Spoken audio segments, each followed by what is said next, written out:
ప్రణవ్, నువ్వు ఈ టైం లైన్ని బ్రేక్ చేయాలంటే ఒకటే చూస్ చేసుకోవాలి.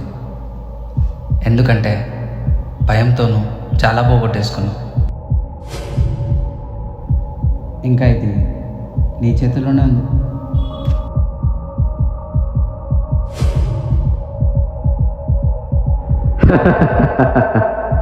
నువ్వు టైం లైన్ని బ్రేక్ చేస్తావా?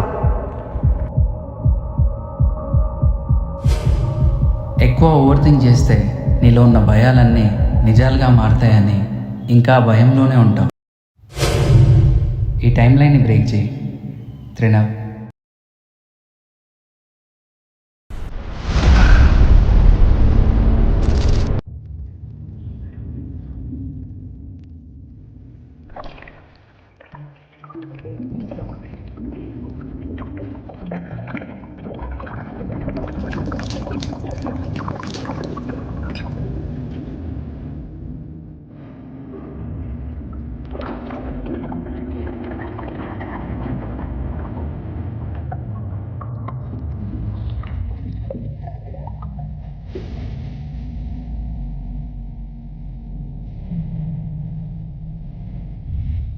ఓవర్ థింక్ చేస్తే లైఫ్లో పీస్ఫుల్గా ఎప్పటికీ ఉండలేదు.